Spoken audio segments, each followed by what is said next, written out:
So với việc hiện nay, nơi nào cũng đều trả lương bèo bọt. Tôi vô cùng phấn khích khi tìm được một công việc nhân viên vệ sinh vào ban đêm với mức lương $40 một giờ. Ở vùng quê hẻo lánh, một nơi đầm lầy ở Georgia, $40 cho một giờ á. Chỉ để dọn dẹp nhà thờ thôi hả? Trái tim nhỏ vô thần của tôi đã sẵn sàng tham gia buổi cầu nguyện một khi họ thuê tôi. Chúa ơi, bây giờ tôi đã hiểu vì sao họ lại trả lương cao như vậy. Lịch trình cũng dễ dàng. Tôi vào làm sau các buổi lễ hoặc các cuộc họp của nhà thờ. Tôi chỉ cần làm một số công việc dọn dẹp cơ bản rồi ra về. Mỗi đêm chỉ mất khoảng 2 hoặc 3 giờ và tôi dọn dẹp vệ sinh vào chủ nhật giữa các buổi lễ. Vậy là vào thứ Hai, thứ Tư và thứ Sáu, tôi làm vào những đêm khá muộn và mọi thứ đều ổn. Họ bảo tôi cần làm vệ sinh kỹ càng hơn một lần mỗi tuần và bất kỳ ngày nào tôi chọn. Nên tôi quyết định làm vào đêm thứ Tư là đêm dài nhất. Với $40 một giờ, tôi không thể làm qua loa được. Tôi kiểm tra từng cm trong ngôi nhà của Chúa một cách kỹ lưỡng. Tôi lật bàn nhiều hơn cả Chúa Giêsu để đảm bảo rằng chúng sạch sẽ. Mất khoảng 7 giờ để làm xong mọi thứ, và đó là số tiền dễ dàng nhất mà tôi từng kiếm được. Nơi này khá cũ kỹ, theo như những gì họ nói khi tôi bắt đầu làm việc ở đây, thì nó đã tồn tại ít nhất vài thế kỷ.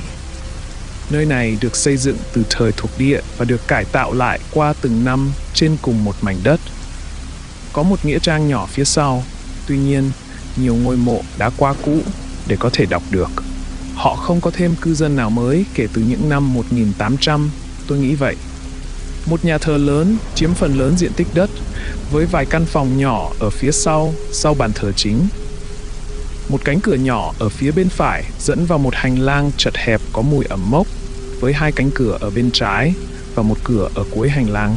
Thông thường, nơi này trông giống như một nhà thờ Tin Lành cũ kỹ ở miền Nam. Ngoại trừ việc nó có chút kỳ quái, cánh cửa đầu tiên bên trái được sơn màu xanh dương. Nó không phải màu xanh dương thông thường, mà là màu xanh da trời, hơi chói. Cánh cửa này được khóa bằng cả ổ khóa và chốt bên ngoài. Chỉ có mục sư William mới có chìa khóa. Khi tôi nói chuyện với Anita, người thủ quỹ đã thuê tôi, cô ấy nói với tôi rằng cô ấy không biết bên dưới có gì, nhưng có lẽ nó chỉ là một cái kho cũ hoặc thứ gì đó kiểu vậy. Tôi phải hỏi lại lần nữa khi cô ấy nói bên dưới, vì chúng tôi đang ở trung tâm vùng đầm lầy Georgia.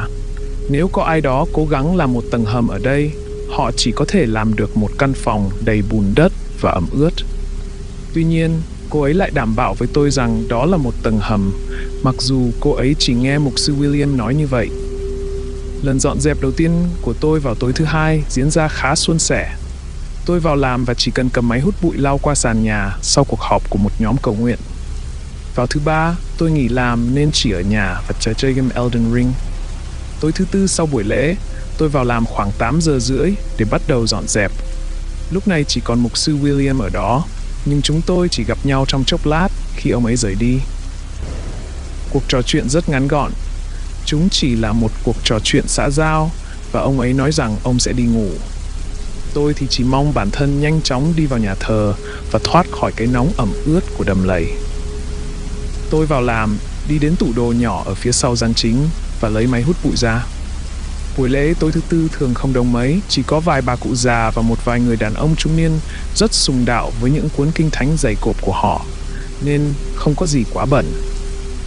Tôi nghĩ mình có thể làm việc từ từ bằng cách lau bụi và làm những việc vớ vẩn. Thà kiếm chút tiền trong lúc ở đây còn hơn. Tôi tiếp tục hút bụi ở khu vực chính mà không gặp vấn đề gì và tiếp tục tiến vào hành lang phía sau. Có lẽ tôi nên đề cập rằng gian chính có 2 bộ đèn, một bộ cho khu vực bàn thờ phía trước, bộ còn lại dành cho khu vực ghế ngồi và khu vực ngồi. Tôi chỉ bật đèn khu vực bàn thờ vì chúng sáng qua mức cần thiết. Đến khi vào hành lang thì bạn hầu như không thấy gì vì ánh sáng chỉ kéo dài ra được vài hàng ghế. Tôi đeo tai nghe vào, nhạc phát lên và tiếp tục dọn dẹp. Tôi chạy xuống hành lang rồi đi vào văn phòng bên cạnh cánh cửa màu xanh dương. Tôi thậm chí đã vào văn phòng của mục sư trong lúc làm việc. Tôi thực sự không chú ý gì cả cho đến khi nhìn lên và đi ra ngoài cửa từ cuối hành lang. Tôi có thể nhìn thẳng xuống hành lang màu be. Cánh cửa màu xanh dương sáng rực rỡ trong ánh sáng huỳnh quang, rồi vào gian chính. Tôi không nghĩ mình từng có cảm giác nổi da gà như vậy khi nhìn xuống hành lang đó. Có ít nhất 7 hoặc 8 người đang ngồi ở các hàng ghế ngoài tầm chiếu sáng của đèn. Họ đều mặc đồ đen, đầu cúi xuống nên tôi không thể nhìn thấy mặt. Tôi gần như phải nheo mắt lại chỉ để nhìn họ, nhưng họ chắc chắn đang ở 2 hàng ghế đầu tiên bên ngoài tầm ánh sáng. Tôi không biết có gì ở phía sau họ không, vì nơi đó tối hơn nhiều, nhưng tôi đã bị sốc. Tôi nhắm mắt một chút và mở ra, nhưng họ vẫn ở đó. Rồi có một tiếng đập lớn trên cánh cửa màu xanh dương, như thể có thứ gì đó bị ném mạnh vào cửa, nhưng không có tiếng vật gì rơi xuống. Tôi chuyển sự chú ý từ gian chính sang cánh cửa màu xanh dương trong vài giây, nhưng nó đủ lâu để mọi người trong gian chính đột ngột biến mất. Khi tôi nhìn lại, không còn thứ gì cả. Mọi thứ trông giống như lúc tôi rời đi, không có ai xung quanh. Tôi gạt nó ra như một khoảnh khắc hoảng hốt lúc đêm khuya. Bạn biết đấy. Mặc dù tôi đã hoàn thành công việc và bắt đầu khóa cửa, tôi không thực sự tin vào bất kỳ thứ siêu nhiên nào. Tôi từng có tín ngưỡng khi còn trẻ nhưng đã từ bỏ khá lâu rồi. Tôi luôn thích những thứ kinh dị, nhưng khi nghĩ về ý tưởng ma quái trong thế giới thực sự không. Sau đó, tôi nhận ra tôi phải tắt đèn ở bàn thờ và rời khỏi đây qua cửa chính của gian chính. Tôi thề là tôi không sợ bóng tối, nhưng đây sẽ là nói dối nếu bảo rằng tôi không cảm thấy sợ hãi chút nào. Tôi tắt đèn, nhìn ánh trăng chiếu qua kính và ngay lập tức cảm thấy lạnh sống lưng. Trong những ngày qua, thời tiết vốn rất nóng với nhiệt độ lên đến gần 38 độ C với độ ẩm cao. Nhưng giờ tôi cảm thấy như mình bị nhấn chìm trong nước đá vậy. Không có gì ở đó cả. Tôi nhìn quanh nhưng chẳng thấy gì. Tôi lấy điện thoại ra và bật đèn pin, đi nhanh về phía cửa chính. Tôi thề với bất kỳ vị thần nào mà bạn muốn rằng tôi nghe thấy tiếng bước chân nặng nề đằng sau mình. Tôi mở cửa ra và gần như lao qua nó. Tôi chưa bao giờ cảm thấy vui sướng như vậy khi cảm nhận cái nóng của đầm lầy trên da mình. Tôi đóng cửa một cách mạnh mẽ sau lưng và bắt đầu đi về phía xe. Và rồi, tôi chợt nhận ra mình chưa khóa cửa. Tôi đã nghĩ đến việc không quay lại. Tôi tính để mặc nó cho đến khi một nhóm người nào đó đến vào thứ Sáu để tham gia buổi cầu nguyện. Rồi tôi nhận ra mình sẽ mất bao nhiêu tiền nếu không làm đúng việc và mất công việc này.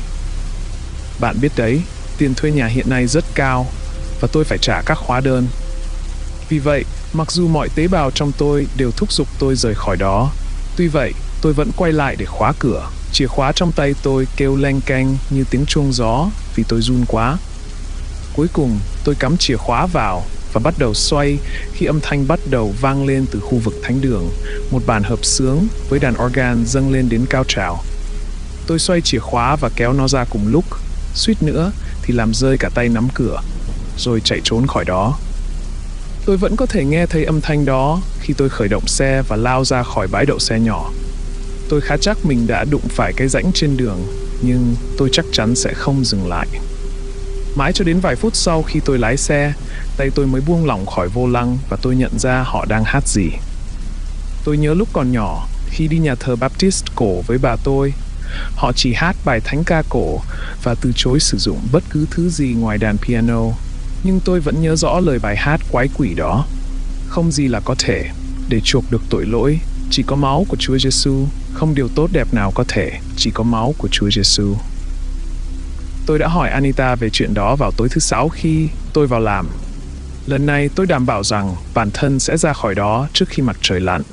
Cô ấy nói rằng cô luôn nghĩ có các thiên thần xung quanh nơi này đang canh gác cho các con chiên. Không biết âm thanh đó có liên quan đến thiên thần hay không, nhưng tôi đoán cô ấy chưa bao giờ ở đây một mình sau trời tối. Khi tôi kể cho mục sư William về tiếng đập lớn phát ra từ phía sau cánh cửa màu xanh dương, ông ấy có một cái nháy mắt ngắn ngủi của một biểu cảm gì đó trên khuôn mặt.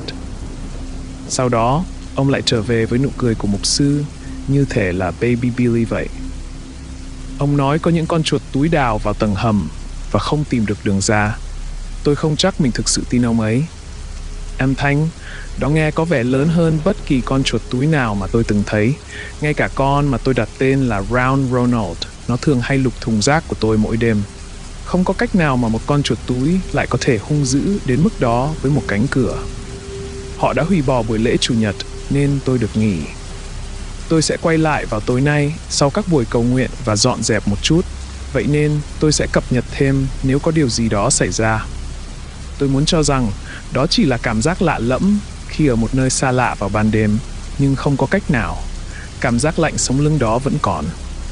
Nếu tình trạng này vẫn còn tiếp tục, tôi có thể bắt đầu cầu nguyện khi tôi ở đó. Không đùa đâu. Tôi đã làm một số công việc thực sự tồi tệ, nhưng tôi chưa bao giờ cảm thấy lo lắng như khi vào làm ở đây. Thậm chí, tôi còn nhớ mình đã nôn vào mỗi buổi sáng trước khi đến làm ở trung tâm chăm sóc sức khỏe. Tôi bị la mắng và bị bảo rằng tôi là lý do mà một người lớn tuổi nào đó sẽ chết chỉ vì bảo hiểm kia đã từ chối đơn thuốc tim mạch của họ và họ phải trả $3. Thực sự không vui chút nào, nhưng tôi sẽ quay lại để làm ở đó nếu mức lương giống như ở nơi này. Tối qua tôi vào làm việc sau các buổi cầu nguyện. Tôi đến sớm một chút để xem liệu tôi có thể gặp William và xem liệu tôi có thể vào nơi có cánh cửa màu xanh không. Không thành công đâu nhé. Có vẻ như ông ấy đang giữ bí mật nhiều hơn so với những gì ông ấy thể hiện. Sau khi các cụ già rời đi, tôi từ từ tiếp cận ông ấy, vẫy tay chào và nói hẹn gặp lại vào thứ Tư. Mục sư William bắt đầu quay trở lại văn phòng trong khi tôi đang lấy dụng cụ dọn dẹp như thường lệ. Mặt trời vẫn chưa lặn nên tôi định làm nhanh và ra khỏi đây trước khi trời tối. Tôi không nghĩ rằng bản thân lại biết ơn việc mặt trời vẫn sáng đến tận 9 giờ vào mùa hè, nhưng đây là thực tế. Trước khi ông ấy đi vào hành lang, tôi đã thu hút sự chú ý của ông và hỏi liệu tôi có cần dọn gian phòng sau cánh cửa màu xanh không. Ông ta chỉ kiểu mỉm cười. Có một ánh nhìn mà tôi không thể xác định được. Có thể là lo lắng. Sau đó, ông ấy đưa ra một câu trả lời vớ vẩn về việc đã làm dọn dẹp mùa xuân vào tháng 5, nên đừng lo về chuyện đó. Chỉ cần tập trung vào những khu vực mà mọi người thường di chuyển qua và giữ cho mọi thứ gọn gàng, đó là tất cả những gì tôi cần làm. Hơi lạ lùng đấy, nhưng cũng không sao. Và rồi, ông ấy lại làm tôi sốc khi thông báo rằng họ sẽ tổ chức một đám cưới vào ngày mai, nên tôi sẽ cần phải dọn dẹp thật kỹ lưỡng. Chết tiệt, tôi không chuẩn bị cho việc này chút nào. Tôi cố gắng bịa ra một lý do nào đó như không thể làm việc tối nay vì có sự kiện gia đình, và ông ấy bảo tôi quay lại sau khi sự kiện kết thúc. Ông ấy nói rằng cần dọn dẹp xong trước ngày mai. Tôi không mang theo thứ gì cả. Tôi cũng không định lái xe 30 phút về nhà với chiếc điều hòa bị hỏng. Không còn lựa chọn nào khác, tôi bắt đầu làm việc nhanh chóng. Thề với Chúa, tôi chưa bao giờ dọn dẹp nhanh như thế trong đời, từ việc lau bụi các góc tường, cọ rửa các chân tường bẩn thỉu, cho đến việc phải mang ra một cái máy giặt thảm. Trước khi tôi kịp nhận ra, mặt trời đã lặn. Đèn nhà thờ sáng quá, với kính màu làm tôi khó nhận ra khi trời tối. Nhưng giờ, tôi có cảm giác như ánh sáng đèn là nơi trú ẩn của mình vậy. Điện thoại báo khoảng 9 giờ rưỡi tối, không còn nhiều thời gian từ khi mặt trời lặn. Lúc đó tôi mới nhận ra là tôi quên mang theo cục sạc. Quả là điều tuyệt vời. Ít nhất nó vẫn còn khoảng một nửa pin. Tôi bật chế độ tiết kiệm pin và làm việc chăm chỉ hơn. Đến khi tôi đang lau cửa sổ, mọi chuyện bắt đầu trở nên kỳ lạ. Có lẽ sau khoảng 30 phút, khi tôi đang đứng trên thang, lau các cửa sổ kính màu bằng một chiếc khăn mềm và nước ấm, thu được một lượng bụi khổng lồ, thì đột nhiên có một tiếng đập mạnh vào cửa sổ. Thực sự, với lực va đập mạnh như vậy, tôi không hiểu sao cửa sổ lại không vỡ. Nghe như một viên gạch lớn, nhưng có lẽ nó đã va đúng vào khung cửa sổ để hấp thụ lực va chạm. Gần như tôi đã bị ngã khỏi thang. Thực ra, tôi may mắn giữ được thăng bằng nhờ phản xạ vụng về mà tôi đã luyện tập cả đời. Tôi mất một chút thời gian để trấn tĩnh bản thân, rồi đi ra ngoài cửa chính, nhìn quanh góc nơi có cửa sổ. Có một chiếc đèn đường chiếu sáng toàn bộ khu vực, cho tôi một cái nhìn khá rõ, nhưng chẳng có gì ở đó cả. Chỉ có một nghĩa trang nhỏ, bị ánh sáng từ bóng đèn vàng tạo ra những cái bóng kỳ lạ, làm cho nó trông còn rùng rợn hơn. Đó là lúc tôi nhận thấy có một cái bóng dài hơn những cái khác. Khi tôi nhìn lại, tôi thấy một người đàn ông cao, mặc đồ tối màu và đội mũ rộng vành, đứng trước một ngôi mộ. Tôi sẽ thẳng thắn nói ra, nếu bạn muốn biết chi tiết phức tạp của phần còn lại trong đêm, bạn sẽ không có nhiều thông tin đâu. Mọi thứ vẫn còn rất mờ mịt và tôi hoàn toàn hoảng sợ. Những gì tôi nhớ được chỉ là sự leo thang nhanh chóng của sự kinh hoàng sau đó. Rõ ràng việc thấy một gã đàn ông trông như Undertaker đến từ W.E. giữa Nghĩa Trang không nằm trong kế hoạch của tôi tối qua. Tôi đã chạy vào trong nhanh đến mức có lẽ tôi nên lên chuyến bay đến Paris ngay bây giờ. Bạn cần hiểu rằng tôi không hề muốn dính líu đến những gì đang xảy ra ở đây. Tôi lập tức quay lại và khóa cửa, chốt cửa lại, làm bất cứ điều gì cần thiết. Dù cái gì đang ở ngoài đi chăng nữa, đó có thể chỉ là một linh hồn đáng sợ, nhưng người ngoài kia có thể là một kẻ giết người thực sự. Nếu tôi phải chết, tôi thà bị giết theo kiểu bị ma ám đến chết còn hơn. Tôi không thể bình tĩnh khi bị giết bởi một con người, họ có thể rất tàn bạo. Tôi khóa cửa, chốt cửa rồi không dừng lại ở đó. Tôi bật tất cả đèn lên và chạy xuống hành lang, lao vào trong văn phòng của Willem. Tôi đóng cửa lại và chốt cửa một cách mạnh mẽ. Sau đó, tôi lấy điện thoại và bắt đầu gọi cho bất kỳ cảnh sát nào mà họ sẽ gửi đến đây. Nhưng giờ tôi đang ở giữa nơi khỉ ho có gáy, không có sóng, và dù tôi đã bật chế độ tiết kiệm pin, điện thoại của tôi cũng chỉ còn có 15% pin. Tôi cố gắng gọi cho cảnh sát một lần nữa và điện thoại của tôi đã tắt ngấm hẳn luôn. Lúc này, tôi hoàn toàn mất bình tĩnh và đang phân vân xem liệu có nên ở yên trong này hay mạo hiểm ra xe. Mất một lúc, nhưng tôi bắt đầu bình tĩnh lại và cố gắng suy nghĩ về mọi thứ một cách logic hơn. Biết đâu đó chỉ là một bia mộ thôi, đúng không? Có thể là một bia mộ cao hơn những cái khác với một bức tượng kỳ lạ chăng? Thành thật mà nói, tôi chưa bao giờ nhìn quá gần để có thể chắc chắn. Tôi cũng không có ý định làm thế trừ khi mặt trời giữa trưa chiếu xuống mọi thứ với ánh sáng rực rỡ. Đây không phải là thời điểm đó, nên tôi quyết định tạm thời nên ở trong đây và coi tất cả chỉ là một sự hiểu lầm lớn vào đêm khuya. Khi cảm giác lo lắng giảm bớt, tôi quyết định quay lại dọn dẹp cửa sổ. Đó là việc còn lại ngoài việc dọn dẹp bể rửa tội, mà việc đó chỉ cần lau sơ vì chúng không có vẻ được sử dụng thường xuyên. Tất cả đều ổn, chúng tôi đang vượt qua được chuyện này. Chà, tôi xin lỗi vì bắt đầu nói theo dạng số nhiều khi tôi bị hoảng sợ. Việc lau cửa sổ diễn ra khá ổn, nhưng tôi vẫn giữ chốt cửa và bật đèn sáng. Tất cả đều tốt, không có gì phải lo lắng, chỉ là lau cửa sổ.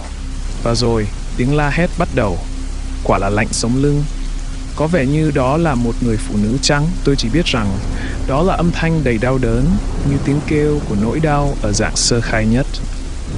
Tôi không biết nguyên nhân của tiếng la hét kia, nhưng tôi có thể chắc chắn rằng âm thanh đó đến từ trong tòa nhà. Mất một lúc để tôi có thể di chuyển lại, nhưng tôi cần phải biết xem mình có đang suy đoán đúng không. Âm thanh vẫn tiếp tục, với một ít khoảng lặng giữa những tiếng gào thét của sự tức giận và tuyệt vọng. Tôi đã đúng, tôi ước gì mình không đúng, nhưng âm thanh đó phát ra từ phía sau cánh cửa màu xanh. Nó vẫn tiếp tục, nhưng nghe có vẻ rất xa xăm, đến nỗi tôi không chắc nó có thể phát ra từ đâu. Trừ khi có một tầng hầm bê tông khổng lồ dưới đây, tôi không biết gì khác ngoài một không gian chật hẹp có thể ở dưới đó. Sau đó, âm thanh dừng lại. Lúc đó tôi đang đứng ở hành lang, và tôi cảm thấy như mình đang bị xé rách để cố gắng chạy trốn. Có một cảm giác nhỏ bé mà tôi không thể bỏ qua. Đó có thể là một người vô tội nào đấy đang gặp nguy hiểm. Tôi không thể bỏ mặc ai đó nếu có chuyện gì xảy ra. Điều đó sẽ khiến tôi bị mặc cảm tội lỗi phải chịu trách nhiệm, đúng không? Thực ra, nếu mẹ tôi không dạy dỗ tôi đàng hoàng, thì có khi tôi cút còn nhanh hơn cả ông bố tôi. Tôi gõ cửa, đợi một chút để xem có phản ứng nào không. Chỉ mất một lúc thì có một tiếng trả lời mờ nhạt, như kiểu xin chào, tôi nghĩ vậy. Tôi lấy hết can đảm và hét lên qua cửa, hỏi họ là ai. Không có câu trả lời. Tôi gõ cửa lần nữa và vẫn không có gì. Tôi gõ thêm một lần nữa, nghĩ rằng lần thứ 3 sẽ may mắn. Nhưng hóa ra, đó là điều vô nghĩa. Ngay khi tôi gõ đến tiếng thứ 3, mọi thứ trở nên hỗn loạn. Các đèn nhấp nháy, lúc đầu khá ngắn, nhưng sau đó chúng tiếp tục chớp một cách không đều. Chúng không bao giờ tắt quá vài giây, nhưng luôn nhấp nháy đủ để làm rối mắt tôi. Mắt tôi luôn cảm thấy như không thể nhìn trong bóng tối sau khi ra ngoài ánh sáng mặt trời, làm mọi thứ trong bóng tối trở nên mơ hồ. Tôi quay lại, sẵn sàng tìm đường ra khỏi nhà thờ và bỏ qua đêm nay. Nhưng khi tôi quay lại phía thánh đường để rời đi, tôi thấy cả một nhóm người đứng đó, trước khi đèn lại nhấp nháy rồi tắt lần nữa. Tôi tự hào khi nói rằng tôi đã không tè ra quần, mặc dù có nhiều tin đồn rằng tôi đã làm vậy trong khoảnh khắc đó. Thay vào đó, tôi hét lên như nhân vật thỏ Looney và bắt đầu chạy về phía chìa khóa đang nằm trên hàng ghế đầu. May mắn thay, đèn đã sáng trở lại và không còn bị chiếm bởi những người tham dự ma quái chỉ vài giây trước đó. Tôi nghĩ mình đã có chút may mắn. Tôi định lấy chìa khóa và chạy ra xe. Nhưng rồi nước bắt đầu bắn tung tóe phía sau tôi. Bể rửa tội đang hoạt động. Nước bắn ra khi bể đang được làm đầy. Tôi nuốt một ngụm nước bọt, quay lại, và đó là lúc mọi thứ hoàn toàn trở nên giống như trong phim The Shining vậy. Nước đỏ thẫm chảy ra từ vòi, lẫn với những cơn sóng đen bẩn thỉu như nước bùn. Tôi muốn nôn ngay lập tức khi thấy màu đỏ tươi bắn tung tóe khắp nơi trên nền trắng. Tôi không thực sự ngoan đạo đâu, nhưng một bể rửa tội đầy máu có vẻ hơi xúc phạm không trời. Nhưng tôi không có thời gian để tranh luận về ý nghĩa đạo đức của một bể tắm ma quái đầy máu. Tôi quay lại để lấy chìa khóa vẫn nằm trên ghế. Nó quả là một sai lầm thứ hai. Đó là lúc tôi đối mặt với thứ đó. Tôi không biết nó là ai, tôi không biết nó là cái gì. Tất cả những gì tôi biết là tôi đang đối mặt với một trong những con chiên thiện lành đang đứng đầy trong nhà thờ. Âm thanh tôi phát ra giống như tiếng xe phanh gấp ở tốc độ 70 dặm một giờ. Tôi chắc chắn rằng mọi con chó trong khu vực Ba Quận đã phải giật mình tỉnh dậy vì hình ảnh đó vẫn ám ảnh tôi. Như thể nó đã in sâu vào tâm trí tôi vì nó đang đứng ngay trước mặt tôi. Gần đến nỗi mũi đối diện mũi, nếu nó có một cái mũi. Khuôn mặt của nó như sáp, da thì trắng như vỏ trứng. Nó không quá đáng sợ nếu chỉ nhìn vào khuôn mặt, nhưng những hốc mắt tối tăm thay vì con mắt mới là điều thực sự khiến tôi sợ. Tôi đã mong đợi chỉ nhìn thấy một lớp màn mỏng, nhưng tôi lại thấy vào sâu trong hộp sọ của cái thứ này. Đó là khi nó mở miệng, hơi thở thối rữa và mục nát thổi vào mặt tôi. Nếu tôi đã ăn gì đó từ sáng hôm qua, tôi có thể đã nôn ngay lúc đó. Khi nó mở miệng, tôi nhanh chóng lấy chìa khóa khỏi ghế và lao về phía lối đi chính. Âm thanh từ địa ngục bắt đầu vang lên xung quanh tôi. Đàn organ cất tiếng kêu rít và lệch nhịp.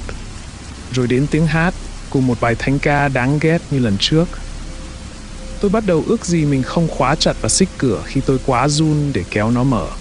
Nhưng dù sao tôi cũng đã ra khỏi đó và lao vút ra khỏi bãi đậu xe. Và đây là tình hình hiện tại. Tôi đã thức hàng giờ liền vì không thể gỡ bỏ khuôn mặt đó ra khỏi tâm trí. Chưa kể tôi vẫn không biết cái quái gì đang diễn ra sau cánh cửa màu xanh đó.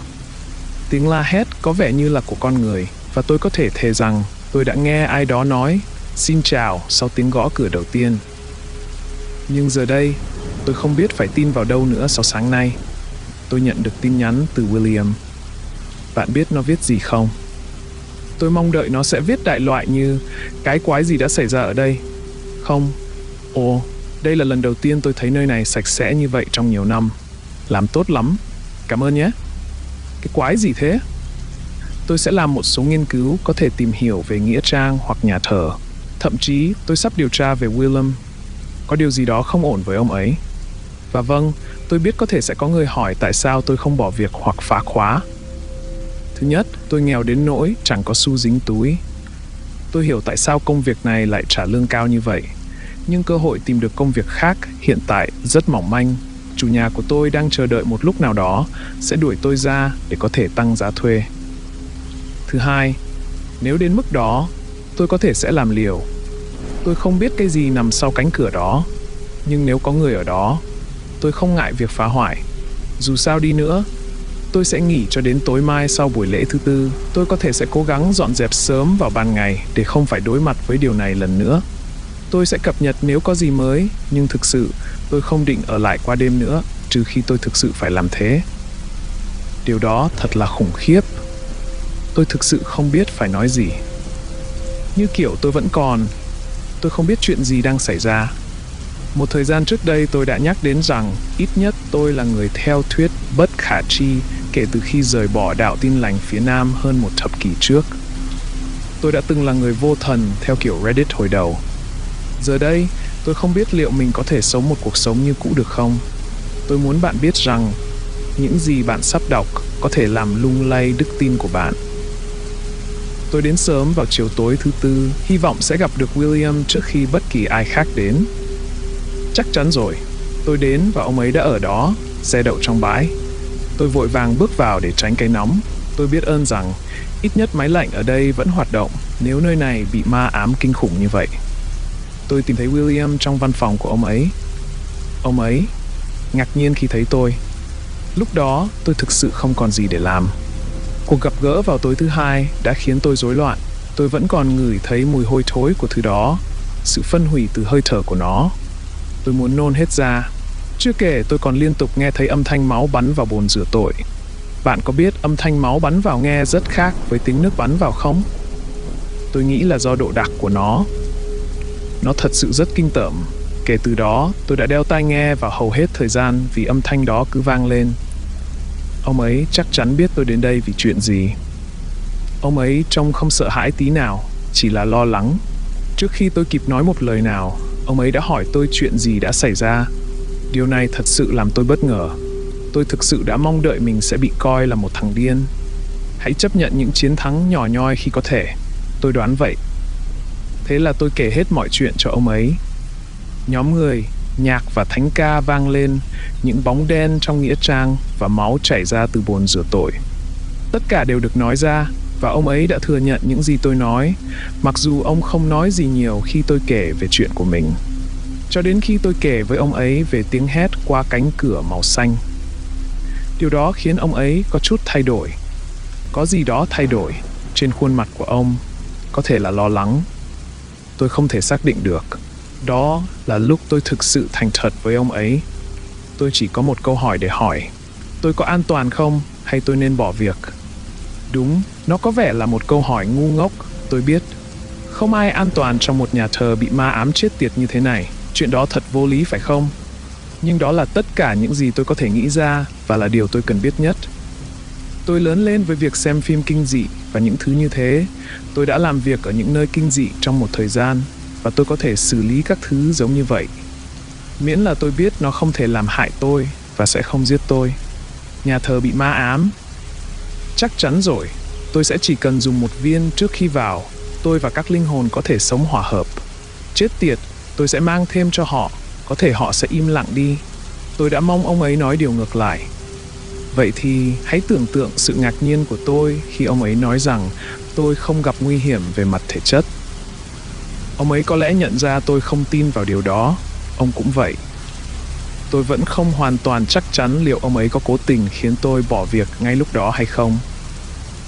Câu chuyện tôi nghe được vào lúc đó trong ngày trông có vẻ khá nhảm nhí, hoặc ít nhất là không phải toàn bộ câu chuyện.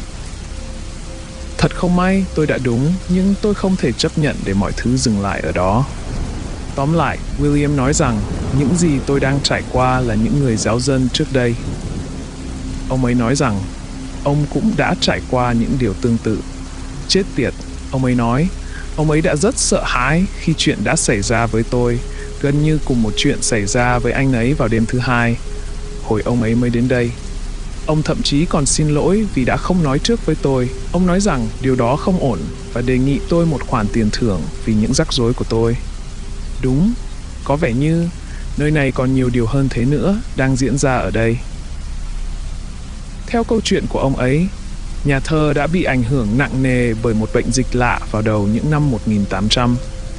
Không có gì ngạc nhiên cả, vì chúng ta chẳng biết gì về các bệnh và lan truyền chúng khắp nơi. William nói rằng phần lớn giáo dân đã chết, chỉ còn lại một mục sư và gia đình ông ta sống sót. Họ bằng cách nào đó đã hồi phục hoàn toàn và trở nên thịnh vượng. Hoàn toàn không có gì mờ ám, đúng không? Những gì ông ấy nói kể từ đây đều là phỏng đoán, vì ông ấy cho rằng mình chỉ có thể đưa ra lý thuyết. Những người đi nhà thờ thường xuyên tụ tập với nhau. Họ thậm chí còn ở lại nhà thờ trong nhiều ngày để thờ phụng và cầu nguyện cho một phương thuốc. Trong khi đó, điều này rõ ràng sẽ lây lan bệnh dịch trong giáo dân. Chúng chỉ khiến họ chết dần chết mòn. Tuy nhiên, vị mục sư vẫn khăng khăng rằng họ phải kiên định với Chúa, cầu xin sự tha thứ, ngay cả khi các xác chết bắt đầu chất đống ngoài sân sau. Gia đình ông là một trong những người đầu tiên bị bệnh. Con trai ông thậm chí bị cho là đã chết vào một thời điểm nào đó. Mặc dù nhìn lại, có lẽ đó chỉ là một cơn hôn mê rất sâu. Tuy nhiên, họ là những người duy nhất sống sót. Tất cả mọi người ở trong nghĩa trang đó đều từng là thành viên của nhà thờ này, những người đã chết trong trận dịch đó. Số lượng cái chết trong một tòa nhà chắc chắn sẽ là nam châm thu hút những điều kỳ lạ, nhưng William khẳng định rằng các linh hồn vẫn đang tìm kiếm vị mục sư. Họ tin rằng ông đã hy sinh họ để gia đình mình được sống. Thật lòng mà nói, tôi đồng tình với lời giải thích đó. Ông ấy đảm bảo với tôi rằng các linh hồn sẽ không làm hại tôi. Họ chỉ đơn giản là cố gắng khiến tôi làm những gì họ muốn. Ngoại trừ câu hỏi, một nhóm những linh hồn cơ đốc muốn tôi làm cái quái gì cho họ đây? Mở cửa. Đó là những gì họ muốn tôi làm, theo lời William. Theo ông ấy, tro cốt của vị mục sư và gia đình ông được cất giữ ở đó. Ông ta trở nên mê tín sau khi mất tất cả vào trận dịch. Một ngày nọ, người ta tìm thấy ông và cả gia đình chết trong căn phòng đó. Cửa và phòng được sơn mới bằng một màu xanh thiên thanh tươi sáng. Từ những gì William kể, ông đã tiếp thu một số phong tục, mê tín của Gulagichi và ông bắt đầu trở nên hoang tưởng. Người ta nói rằng các linh hồn không thể vượt qua, họ nhầm lẫn màu xanh với nước, vì vậy ông ta sẽ an toàn. Câu chuyện có vẻ đáng tin cậy khi ông ấy kể với tôi. Có thể do tôi sẵn lòng tin tưởng ông, nhờ vào việc những trải nghiệm của mình được xác nhận. Dù sao đi nữa, ông ấy đã trấn an tôi và tôi rời đi vào buổi chiều. Tôi nói rằng tôi sẽ quay lại sau buổi lễ. Tôi có nên ở lại đây một thời gian sau khi trời tối không? Phải rồi, tiền thưởng là $600. Ai lại dám phán xét tôi có chứ? Chỉ khi về đến nhà, tôi mới bắt đầu thật sự suy nghĩ về chuyện đó. Ở đó không thể nào có một căn phòng được. Điều đó không hợp lý với phần bên ngoài của nhà thờ. Thế là tôi bắt đầu đặt ra những câu hỏi khác. Nếu anh ấy sẵn lòng nói với tôi điều đó, tại sao không chỉ ra cho tôi thấy luôn? Các linh hồn không thể dễ dàng lẻn vào phía sau đó, đúng không? Đó chỉ là một căn phòng trống thôi, đúng không? Sau đó, tôi nghĩ về những tiếng hét mà tôi nghe thấy. Chúng chắc chắn phát ra từ phía sau cánh cửa. Nhưng nếu các linh hồn không được phép vượt qua, thì tại sao chúng lại ở đó? Logic về việc bị ám của tôi có bị hỏng không? Nghe này, có gì đó không ổn về cách ông ấy hành động. Có gì đó trong những gì mà ông ấy nói đã tiết lộ rằng còn nhiều điều hơn thế nữa. Thế nên, tôi quyết định giải quyết chuyện này một lần cho xong. Chẳng phải có một bộ phim nào đấy mà các hồn ma cố gắng đưa ra gợi ý về việc ai đó cần được giúp đỡ sao? Như kiểu họ đang làm những điều ám ảnh kinh hoàng nhưng thực ra chỉ muốn giúp đỡ. Có lẽ là phim lâu đài đẫm máu. Dù sao đi nữa, tôi nghĩ đó là một khả năng khá hợp lý. Tôi không muốn dập khuôn hay gì cả, nhưng gần đây có khá nhiều mục sư tin lành dính vào những chuyện mờ ám trên tin tức. Lương tâm của tôi không thể để yên chuyện này được. Vì vậy, tôi chạy vào thị trấn trước khi phải quay lại sau buổi lễ chiều thứ Tư. Tôi mua một cái kìm cắt thép và một cái xà beng. Tôi sẽ tìm hiểu xem có gì trong cái nơi chết tiệt đó, mặc kệ việc có cần phải phá hoại một chút hay không. Tôi giấu tất cả mọi thứ trong xe cho đến khi William rời đi. Ông ấy nói vài câu sáo rỗng về việc tôi vẫn ở đây và là một nhân viên đáng tin cậy mà ông ấy có thể dựa vào. Nghe có vẻ như đó một lời cảnh báo gián tiếp. Nó như đang nhắc nhở tôi phải cẩn thận với những gì tôi chuẩn bị làm tối nay. Điều đó càng củng cố cảm giác của tôi về những gì tôi sẽ làm tối đó. Cuối cùng, ông ấy rời đi vào khoảng 9 giờ, đúng lúc mặt trời lặn, và tôi đang hoàn thành việc hút bụi trong nhà thờ. Tôi chờ đợi nhằm chắc chắn rằng anh ấy đã đi, chỉ ngồi trên một trong những hàng ghế dài để đảm bảo không có ai nhìn thấy tôi lấy kìm cắt thép ra khỏi xe. Tôi đến bãi đỗ xe một cách suôn sẻ, nhưng khi quay lại nhà thờ, tôi thấy một hàng dài những cái bóng đứng giữa các bia mộ trong nghĩa trang. Không ai trong số họ di chuyển, chỉ nhìn chằm chằm vào tôi. Điều đó chắc chắn đã khiến tôi tăng tốc để quay lại nhà thờ và đóng sầm cửa lại phía sau, dù ông ấy nói rằng họ không thể làm hại tôi. Chết tiệt, điều đó cũng có thể là một lời nói dối, ai mà biết được vào lúc này cơ chứ. Tôi chạy vào, bật tất cả đèn lên và bắt đầu hành động. Tôi cắt khóa, cắt xích và bắt đầu đập vào nó bằng xà beng khi mọi thứ bắt đầu trở nên kinh khủng. Đèn tắt và nhạc phúc âm bắt đầu. Tôi có thể nhìn ra ngoài khu vực nghi lễ và thấy rằng một nhóm người đã có mặt ở đó. Không biết có phải do adrenaline hay không, nhưng tôi bỗng nhiên có sức mạnh như Hulk và đạp chân vào khung cửa, đẩy mạnh xà beng. Cuối cùng nó bật ra đập mạnh vào tường. Cánh cửa mở ra, ánh sáng xanh sâu từ phía dưới tràn ra, lóe lên yếu ớt ở cuối cầu thang. Trước hết, tôi không biết làm thế nào nơi đây lại có một tầng hầm sâu như thế này ở Georgia, một nơi toàn đầm lầy. Thật ra, rất nhiều điều về chuyện này không hợp lý. Nhưng tôi có thể nghe thấy tiếng hét một lần nữa, lần này to hơn, rõ ràng hơn, như máy khoan đang khoan vào não tôi. Tôi vẫn tiếp tục tiến lên, quyết tâm tìm ra nguồn gốc. Có thể có ai đó bị thương ở đây, hoặc theo âm thanh thì có nhiều người. Tiếng hét dường như đè lên nhau, như một nhóm người cùng nhau kêu lên. Nó lấn át cả tiếng nhạc phúc âm nhạc bắt đầu yếu dần phía sau tôi.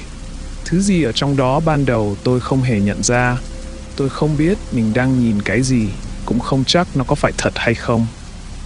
Có lẽ William đang thử làm trong ngành công nghiệp hiệu ứng đặc biệt ở Atlanta, tôi không biết. Tôi đang cố gắng lý giải nhiều thứ cho đến khi nó đánh vào tôi. Tôi đang mô tả lại theo trí nhớ, nên xin hãy thông cảm. Thị lực của tôi không tốt và tôi chắc chắn không thể tiến lại gần được. Ánh sáng xanh rực rỡ thực sự phát ra từ thứ đó, gần giống như một hào quang anime chết tiệt. Tôi không biết phải diễn tả bằng từ nào khác, nhưng ánh sáng tỏa ra từ nó theo sóng, cuốn qua tôi khi nó làm thế. Tôi có thể cảm nhận được ánh sáng, không giống như khi bạn ngồi dưới nắng quá lâu và bắt đầu cháy nắng. Nó giống như nước chảy qua tôi. Giống như trôi xuống một dòng sông lười, cảm nhận dòng chảy lướt qua bạn về phía biển. Khi nghĩ lại, tôi lẽ ra nên cảm thấy sợ hãi hơn, nhưng hào quang của nó lại bình yên, cứ như thể nó đang nói chuyện với tôi thông qua đó. Đừng sợ hãi. Nếu bạn từng là người theo đạo Cơ đốc, bạn chắc hẳn đã nghe điều đó. Thậm chí tôi cũng cảm thấy điều này là khuôn mẫu. Nhưng tôi chắc chắn đã nghe thấy nó. Không phải bằng tai mà qua những làn sóng. Tôi đột nhiên cảm thấy nhịp tim mình thư giãn, cơ bắp thả lỏng khi hào quang tiếp tục. Lần đầu tiên sau nhiều năm tôi cảm thấy bình yên và tôi biết đó không phải là do thuốc chống trầm cảm. Lúc đó tôi nhìn kỹ vào sinh vật trong phòng kia. Da nó sáng rực, như thể ánh sáng mặt trời đang phát ra từ nó. Lúc đầu tôi tưởng đó là một đám tay chân khổng lồ. Điều này cũng không hoàn toàn sai, nhưng sinh vật này trông như nhiều thân thể kết hợp lại với nhau, như thể chúng được may lại và đứng dựa vào nhau thành một vòng tròn. Mỗi phần của nó có các đặc điểm khác nhau, nhưng mỗi cái đều phủ đầy mắt, chớp nháy với đủ loại màu mà tôi biết, và có một số màu tôi không thể hiểu nổi. Tất cả những con mắt đó đều nhìn chằm chằm vào tôi. Lúc đó tôi mới nhận thấy có những phần bị thiếu. Tay và chân bị cắt rời, để lại những vết máu như thể vừa mới bị cắt. Có một dòng chảy liên tục của máu đỏ tươi từ sinh vật đó. Nó bị xích vào một bức tường trong căn phòng nhỏ. Những cơ thể trông mỏng manh, thiếu dinh dưỡng và gầy gò. Dù vậy, chúng vẫn sạch sẽ một cách tinh khiết, ngay cả khi đang chảy máu. Đôi mắt của nó vẫn dõi theo tôi với ánh nhìn cầu cứu. Giúp chúng tôi với, nó nói với tôi lần nữa, lần này yếu ớt hơn lần đầu. Có lẽ nó biết rằng tôi không phải là người đã đặt nó ở đây. Tôi không biết nó có thể cảm nhận được điều gì hay chỉ dựa vào sự phỏng đoán, nhưng nó đang cầu xin tôi giúp đỡ. Lúc đó, William lên tiếng từ bậc thang phía sau tôi. Hào quang của thiên thần thay đổi, chuyển từ màu xanh sang màu đỏ tươi với sự giận dữ và thịnh nộ. Cảm giác bình yên của tôi biến mất. Tôi quay lại, đối mặt với William, người đang tiến về phía thiên thần, rút ra một con dao nhỏ từ áo khoác của mình. Tôi vẫn đang cầm xà beng, dù tôi không nhận ra điều đó cho đến lúc không khí xung quanh thay đổi hoàn toàn. Ông ta tiến gần đến thiên thần, lướt con dao nhỏ qua một trong những bàn tay đang duỗi ra, cắt đứt một ngón tay và bắt lấy nó trước khi quay sang tôi. Thằng khốn này đã có đủ sự láo xược để đưa nó cho tôi, như một món ăn vặt chết tiệt. Tôi cảm thấy dạ dày mình quặn lên mạnh hơn cả khi ngửi thấy hơi thở của cái chết. Tôi không có chút ý tưởng về những gì đang diễn ra. Tôi thực sự hỏi ông ta có phải đang cố gắng bắt tôi ăn nó không, trong khi có cái sinh vật kia đang rên rỉ một cách đau đớn ở góc phòng. Tiếng hét lại vang lên, với mỗi khuôn mặt đều biến dạng vì sợ hãi khi âm thanh xé toạc không khí. Ông ta đợi một chút cho đến khi tiếng hét ngừng lại, rồi mới tiếp tục. Nếu tôi ăn cái ngón tay đó, ông ta nói, tôi sẽ có sự thịnh vượng ngoài sức tưởng tượng. Tất cả những gì tôi phải làm là tin vào ông ta và ăn thịt nó. Ông ta thậm chí còn nói sẽ sẵn sàng cung cấp thêm cho tôi nếu tôi không hài lòng, với hiệu quả khác là kéo dài tuổi thọ của tôi. Câu hỏi duy nhất tôi có thể nghĩ ra là làm thế nào. Tôi xin lỗi nếu những chi tiết có phần mơ hồ. Tôi rất dễ bị quá tải với thông tin, và chuyện này thì nếu bạn thực sự muốn diễn tả một cách chính xác thì đây đúng là một mớ hỗn độn khủng khiếp. Lời giải thích của hắn càng làm tôi cảm thấy buồn nôn hơn. Tôi đã lớn lên trong thời kỳ hoang dã của Internet với LiveLeak và LimeWire, nhưng có lẽ đây là lần đầu tiên tôi thực sự hiểu được sự suy đồi của con người. Tên khốn này thực sự là quỷ dữ. Hắn ta đã nhét ngón tay vào miệng một cách tự nhiên hơn cả Yuji Itadori nữa. Hắn nói rằng mình là một người sùng đạo suốt đời, tin rằng Chúa sẽ gửi sự cứu rỗi đến với hắn và những con chiên của hắn, cho đến khi bệnh tật ập đến. Trước tiên, William kể về việc con trai của lão ta, Peter, bị ốm. Thằng bé gặp khó khăn trong việc thở trước khi từ từ suy yếu, ho ra máu từ phổi, và sau đó rơi vào một giấc ngủ sâu như cái chết. Đó là khi ông ta bắt đầu chọn con đường khác ngoài cầu nguyện và sự ca ngợi. William đã tập hợp những con chiên của mình trong nhà thờ vào một ngày nọ. Ông ta đưa tất cả họ lại với nhau trong một cuộc chạy đua marathon để ca ngợi và thờ phụng Chúa. Sau đó, ông ta bắt đầu thuyết phục họ rằng đã đến lúc được tái rửa trong máu của Chúa để làm sạch bệnh tật của họ. Ông ta mang nước vào để tất cả các tín đồ xếp hàng và đưa qua bể rửa tội. Ông ta rửa tội cho họ từng người một, đảm bảo họ bị ướt sũng. Khi mọi người đã bị ướt hết, ông quay lại hàng ghế để bắt đầu một bài thánh ca khác. Ông ta lên bục giảng và thực hiện kế hoạch. Ông ta đã thiết lập một sợi dây và gọi mọi người đến, gắn những bao tải vôi lên các thanh xà gồ. Từ đó chỉ cần kéo sợi dây, làm rách các bao vôi bằng những cái đinh trên xà gồ, khiến một lớp tuyết ăn mòn rơi xuống những con chiên đã bị ướt. Ông ta nói đó là một cảnh tượng vinh quang. Mọi người nhanh chóng nhận ra rằng sự rửa tội trong máu của Chúa đã dẫn đến sự bỏng rát như bị lửa địa ngục thiêu đốt. Mất vài phút trước khi tất cả bọn họ qua đời, nó đã giết chết tất cả mọi người trong nhà thờ ngoài William. Đó là khi thiên thần xuất hiện. Theo William, thiên thần được gửi đến như một hình phạt cho sự phạm thượng mà hắn ta vừa thực hiện. Thằng khốn này thực sự nói rằng tôi không muốn làm cậu rối trí với các chi tiết, nhưng tôi đã nghiên cứu một chút về những thứ huyền bí. Hắn ta đã giam giữ cái quái vật đó với những gì có thể. Đó là lý do tại sao nó vẫn bị xích ở đây, để ông ta có thể cắt lấy các phần bất kỳ khi ông ta muốn. Ông ta nói rằng ông ta đã cắt một cái chân cho mỗi thành viên trong gia đình mình, là một món hầm cho họ trong khi họ bị ốm. Chỉ cần đổ một ít vào miệng con trai của ông ta đã giúp nó tỉnh dậy khỏi cơn hôn mê trong vài giờ.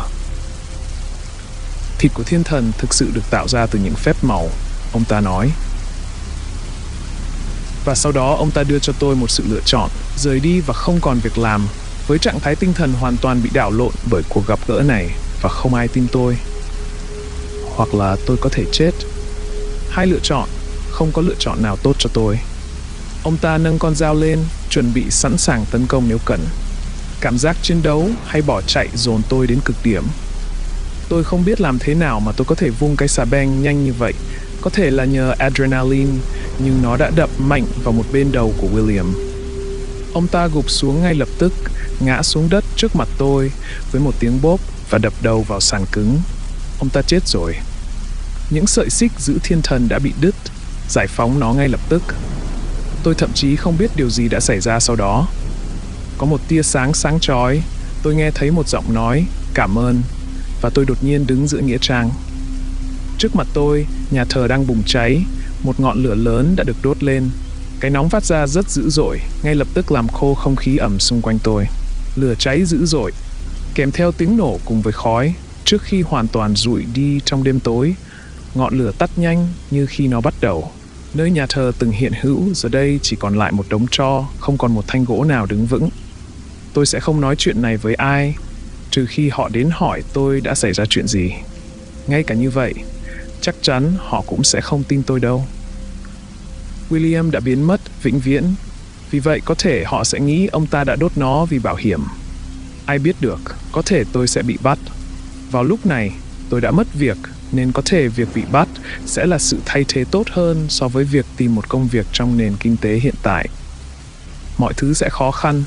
Tôi vẫn còn bị sốc và lo lắng về những gì sắp xảy ra, đang làm tôi phát điên. Không biết nữa, có thể sau chuyện này tôi sẽ có một thiên thần bảo vệ mình. Hy vọng ít nhất là như vậy.